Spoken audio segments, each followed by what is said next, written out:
بسم اللہ الرحمن الرحیم۔ معزز سامعین، السلام علیکم ورحمۃ اللہ وبرکاتہ۔ آج ہم اس بات پر گفتگو کریں گے کہ بندہ مومن جب کامل وضو کرتا ہے تو رب تعالیٰ اس کے کس طرح گناہوں کو معاف فرماتا ہے اور کس طرح اس آدمی پر اپنی رحمت کا اظہار فرماتا ہے۔ تو آقا کریم علیہ الصلاۃ والسلام کا فرمان علی شان آپ کے سامنے رکھتا ہوں۔ یہ حدیث مبارکہ سنن نسائی کے اندر موجود ہے۔ امام نسائی آپ اس کو عبداللہ صنابحی سے روایت کرتے ہیں کہ آقا کریم علیہ الصلاۃ والسلام نے ارشاد فرمایا، اذا تودع العبد المؤمن فتمضمض خرجت الخطایا من فیہ، جس کا مفہوم یوں ہے کہ آقا کریم علیہ الصلاۃ والسلام نے ارشاد فرمایا کہ جب بندہ مومن کولی کرتا ہے تو جب وہ کولی کرتا ہے تو اس کے منہ کے جو گناہ ہیں وہ اس کولی کرنے کی وجہ سے پانی کے ساتھ نکل جاتے ہیں۔ اس کے بعد آقا کریم علیہ الصلاۃ والسلام آپ نے ارشاد فرمایا، فَإِذَا اسْتَنْصَرَ خَرَجَتِ الْخَطَايَا مِنْ أَنْفِهِ، تو جب بندہ مومن ناک میں پانی ڈال کے اس کو صاف کرتا ہے تو اس پانی کے ساتھ اس کے ناک کے جو گناہ ہیں وہ گر جاتے ہیں۔ اور اس طرح آقا کریم علیہ الصلاۃ والسلام نے ارشاد فرمایا، فَإِذَا غَسَلَ وَجْهَهُ خَرَجَتِ الْخَطَايَا مِنْ وَجْهِهِ حَتَّى تَخْرُجَ مِنْ تَحْتِ أَشْفَارِ عَيْنَيْهِ۔ محبوب بیان فرماتے ہیں کہ جب بندہ مومن اپنا چہرہ دھوتا ہے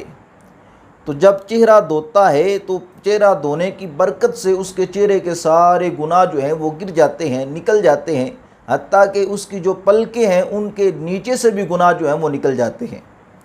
اور اس کے بعد آقا کریم علیہ الصلاۃ والسلام نے ارشاد فرمایا،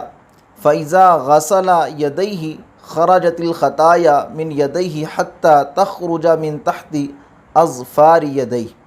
تو محبوب بیان فرماتے ہیں کہ جب بندہ مومن اپنے ہاتھ دھوتا ہے تو ہاتھ دھونے کے ساتھ اس کے گناہ جو ہیں وہ نکل جاتے ہیں، حتیٰ کہ اس کے جو ہاتھ ہیں ان کی انگلیوں کے جو ناخن ہیں ان کے نیچے سے بھی گناہ نکل جاتے ہیں۔ تو اس کے بعد آقا کریم علیہ الصلاۃ والسلام نے ارشاد فرمایا، فَإِذَا مَسَحَ بِرَأْسِهِ خَرَجَتِ الْخَطَايَا مِنْ رَأْسِهِ حَتَّى تَخْرُجَ مِنْ أُذُنَيْهِ۔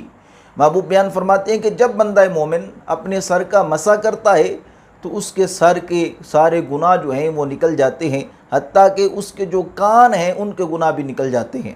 اس کے بعد محبوب علیہ الصلاۃ والسلام ارشاد فرماتے ہیں، فَإِذَا غَسَلَ رِجْلَيْهِ خَرَجَتِ الْخَطَايَا مِنْ رِجْلَيْهِ حَتَّى تَخْرُجَ مِنْ تَحْتِ أَظْفَارِ رِجْلَيْهِ۔ تو محبوب بیان فرماتے ہیں کہ جب بندہ مومن اپنے پاؤں دھوتا ہے تو اس کے پاؤں کی جو خطائیں ہیں وہ پانی کے ساتھ نکل جاتی ہیں، حتیٰ کہ اس کے پاؤں جو ہیں ان کی انگلیوں کے جو ناخن ہیں ان کے نیچے سے بھی جو خطائیں ہیں وہ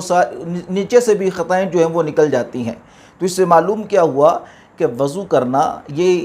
نماز کے لیے ضروری ہے، وضو ایک عبادت ہے، اور اس عبادت کے اوپر بھی رب تعالیٰ نے کتنے اجر رکھے ہیں کہ آدمی جس طرح کامل وضو کرتا جاتا ہے تو اس وضو کرنے کی برکت سے جہاں جہاں پر بھی وضو کا پانی لگتا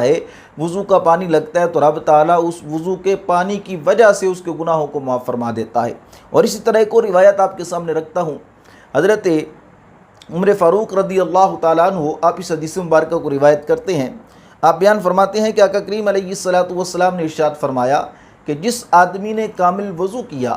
تو اس کے بعد اس نے کہا، اشہد ان لا الہ الا اللہ وحدہ لا شریک لہ واشہد ان محمدا عبدہ ورسولہ، یہ کلمات کہتا ہے وضو کرنے کے بعد تو رب تعالیٰ اس کے لیے جنت کے 8 دروازے کھول دیتا ہے جس سے چاہے وہ جنت میں داخل ہو جائے۔ یعنی کہ وضو یہ عبادت ہے، نماز کے لیے ضروری ہے، تو رب تعالیٰ نے اس کے اوپر بھی اتنا اجر رکھا ہے کہ وضو کرنے سے گناہ بھی معاف ہوتے ہیں، اور رب تعالیٰ جو آدمی صحیح وضو کرتا ہے، کامل وضو کرتا ہے، اس کے لیے جنت کے دروازوں کو کھول دیتا ہے۔ اللہ تعالیٰ کی بارگاہ میں دعا ہے کہ آقا کریم علیہ الصلاۃ والسلام آپ کی تعلیمات پر عمل کرنے کی توفیق عطا فرمائے۔